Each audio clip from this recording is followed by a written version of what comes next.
श्री सीताराम शिखावस्थी के चैनल में आप सभी का स्वागत है। मैं हूं शिखावस्थी।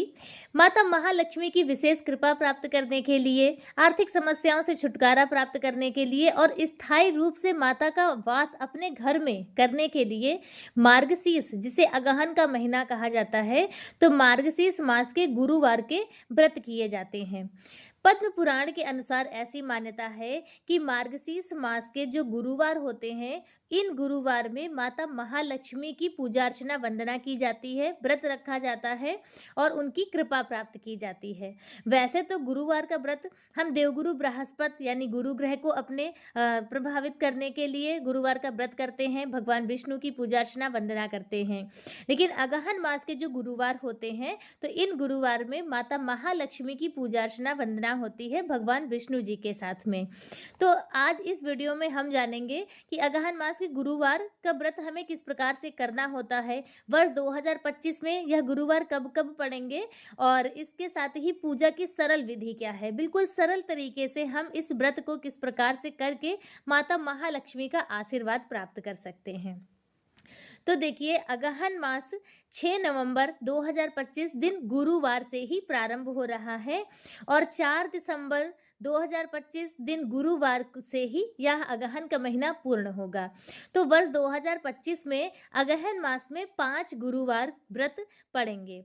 तो आपको 5 गुरुवार का व्रत करना है। व्रत करने का नियम भी यह भी होता है कि वैसे कहते हैं कि 16 गुरुवार व्रत किया जाता है।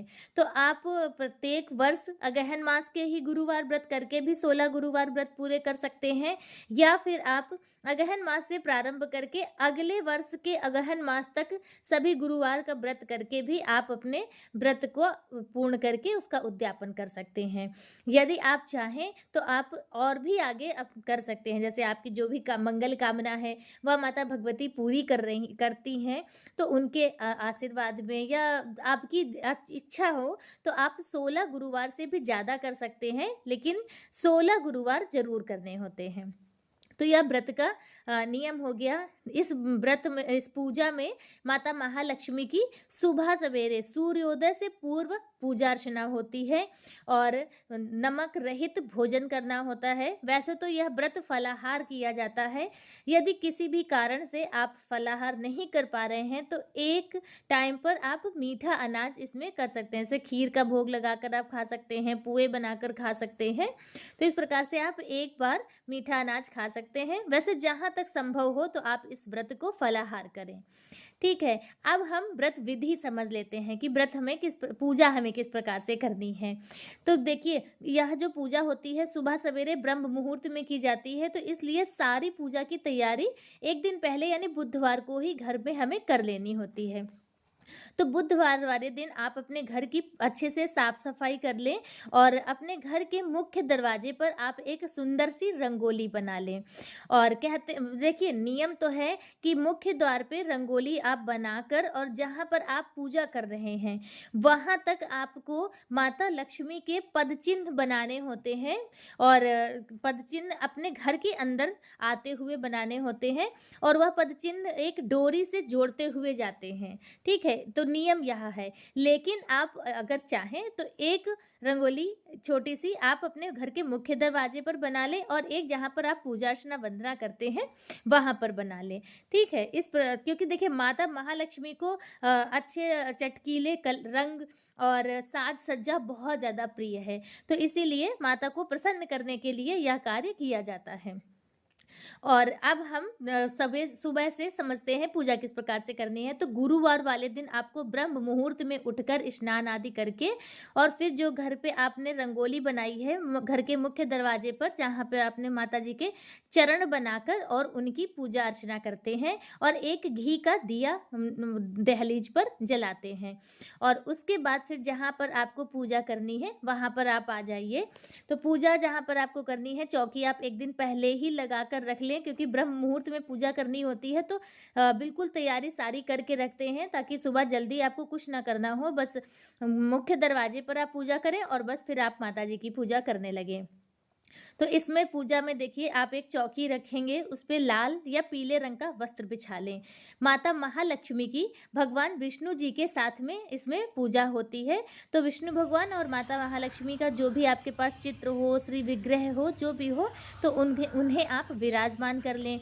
या फिर आप जो वैभव लक्ष्मी माता की पूजा होती है, तो वह भी फ़ोटो आप रख कर पूजा कर सकते हैं। क्योंकि देखिए लक्ष्मी ठीक माता की पूजा बाय। कभी भी अकेले नहीं चलो करनी अच्छा चाहिए। चलो तो या तो आप गणेश भगवान के टेंट साथ पर में लगा करें लियो। या विष्णु भगवान के साथ में। तो अगहन मास के जो गुरुवार होते हाँ। हैं उसमें विष्णु भगवान के साथ पूजा करने की प्रधानता दी गई है। तो आप जिसमें भगवान विष्णु हो वही फ़ोटो लेकर पूजा करेंगे। तो फ़ोटो को माता की आप विराजमान कर लें और अब आप एक कलश की स्थापना करेंगे और यह श्री कलश होता है, ठीक है। श्री कलश यानी कि आप एक अष्टदल कमल बनाएं, चावल की ढेरी रख के और उसी से आप अष्टदल कमल बना लें और उसमें आप कलश रखेंगे। कलश पे मौली आप ज़रूर बांधिएगा। कलश के अंदर जो भी वस्तुएं डाली जाती हैं, सिक्का, सुपारी, लौंग, इलायची, कमल गट्टा ज़रूर डालिएगा, हल्दी की गांठ और एक सिक्का। सिक्का यदि चांदी का हो तो बहुत अच्छी बात है, नहीं तो आप नॉर्मल सिक्का डालकर और फिर चावल के पूर्ण पात्र से कलश को ढक देंगे, पंचपल्लव लगाएंगे और फिर उसके ऊपर आपको नारियल रखना है। नारियल को या तो आप कलावा से या एक पतली छोटी चुनरी से लपेट कर फिर रखें। क्योंकि क्या होता है कि कहीं कहीं पर जैसे कि फ़ोटो नहीं होती है माता लक्ष्मी की, तो उसी नारियल में ही माता लक्ष्मी का स्वरूप मानकर और उसे श्री कलश की स्थापना करके भी माता महालक्ष्मी की इसमें पूजा अर्चना हो जाती है। तो इसलिए श्री कलश की आपको स्थापना करनी है और एक आपको अखंड दीप जलाना है। जितनी देर आप पूजा करेंगे उतनी देर यह जो दिया आप जलाएंगे वह जलना चाहिए। पूजा के बाद फिर दिया शांत हो जाएगा तो उसमें कोई बात नहीं है। तो दीपक जला लीजिए। अब आप अपना आसन शुद्ध कीजिए और आसन शुद्धि करके आचमन कीजिए। आचमन करने के बाद आपको सबसे पहले अपने व्रत का संकल्प लेना है। तो संकल्प में आप पूरा बोलेंगे श्री हरि विष्णु विष्णु विष्णु। आप अपना नाम लीजिए, गोत्र का नाम लीजिए, स्थान का नाम लीजिए और आप समय जितने समय पर आप पूजा कर रहे हैं वह समय, तिथि, वार सभी चीज़ें बोलते हुए और कितने दिनों का आप गुरुवार का व्रत संकल्प कर रहे हैं, तो यह भी आपको बोलना है कि मैं 16 गुरुवार व्रत करूँगा या फिर मैं वर्ष के सभी गुरुवार व्रत करूँगा। तो जैसे आपको करना हो तो वैसा आप संकल्प करके माता महालक्ष्मी के सामने वह जो वस्तु आप लेंगे संकल्प वाली, चावल, अक्षत, सिक्का वगैरह, वो सब माता को समर्पित कर देंगे। और उसके बाद आपको सर्वप्रथम दिया जलाकर गौरी गणेश की पूजा अर्चना करनी। जब आप कलश रखेंगे तो वहाँ पर गौरी गणेश भी विराजमान करेंगे। गौरी गणेश की पूजा करेंगे, कलश की पूजा करेंगे, विधिवत रूप से कलश की पूजा करेंगे और फिर लक्ष्मी नारायण भगवान की अच्छे से पूजा अर्चना वंदना करेंगे। और आज के दिन माता को श्रृंगार सामग्री जरूर अर्पित करते हैं। तो श्रृंगार सामग्री में जो भी आपके पास उपलब्ध हो, जैसे सिंदूर की डिब्बी, आलता, चूड़ी, बिंदी, जो बेसिक चीज़ें होती जो जरूरी वस्तुएं हैं, तो उन वस्तुओं को आप माता को समर्पित करें। लक्ष्मी माता को आपको चुनरी जरूर उड़ानी है, पीले या लाल रंग की चुनरी माता को अर्पित करें और फिर आप अगहन गुरुवार की व्रत कथा को सुनेंगे।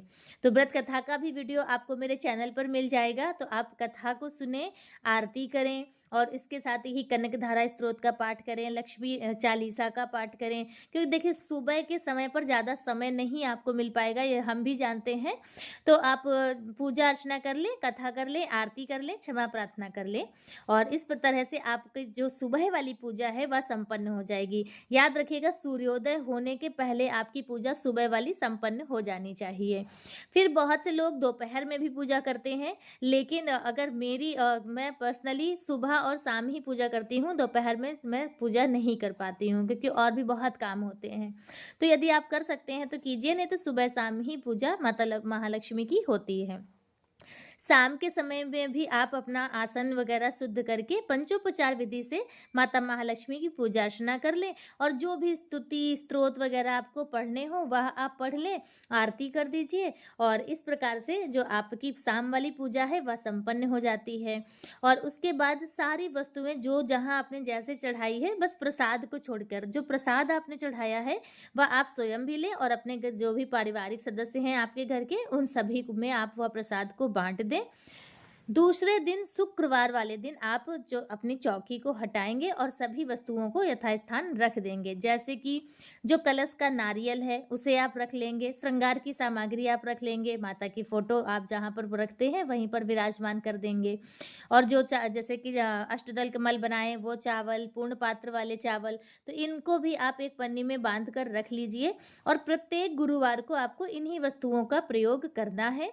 जैसे कलश का जल है वो आप हटा दीजिए, भोग, प्रसाद, फल वगैरह जो भी आपने चढ़ाए हैं वो आप सब बाँट दीजिए। तो वो सारी वस्तुओं का प्रयोग कर लेते हैं और इन वस्तुओं को रखकर प्रत्येक गुरुवार को आपको इन्हीं वस्तुओं का प्रयोग करना है। जैसे नारियल का प्रयोग करना है, श्रृंगार की सामग्री आप वही अर्पित कर दीजिए। तो इस प्रकार से आपको शुक्रवार वाले दिन माता की चौकी हटाकर अपना गुरुवार का जो व्रत है वह पूर्ण करते हैं। तो इस प्रकार से अगहन मास के जो गुरुवार हैं वह रखे जाते हैं और इन गुरुवार का वर्णन जो है वो पद्म पुराण में है। ऐसा नहीं है कि किसी के द्वारा बताया हुआ है, पुराणों के द्वारा यह जो है बताया गया व्रत है। और यह व्रत वैसे देखा जाए तो दक्षिण भारत में इसका ज़्यादा महत्व है। और अपने अब धीरे-धीरे देखिए कोई भी व्रत उपवास होता है तो उसका प्रचार-प्रसार धीरे-धीरे होता है। तो यह बहुत ही उत्तम व्रत है। माता महालक्ष्मी को प्रसन्न करने के लिए अगहन मास के गुरुवार जहाँ तक संभव हो सभी को करने चाहिए। अच्छा होता है व्रत करना। और 1 महीने में बहुत ज़्यादा 4 या 5 ही गुरुवार होते हैं। जैसे वर्ष 2025 में इस बार 5 गुरुवार का व्रत होगा। तो बस इस प्रकार से आपको अगहन मास के गुरुवार व्रत करने हैं। और अगहन मास के गुरुवार व्रत से संबंधित आज का वीडियो मेरा बस इतना ही। वीडियो कैसा लगा कमेंट करके ज़रूर बताएं और मिलते हैं दूसरे वीडियो में किसी दूसरी जानकारी के साथ। तब तक के लिए श्री सीताराम।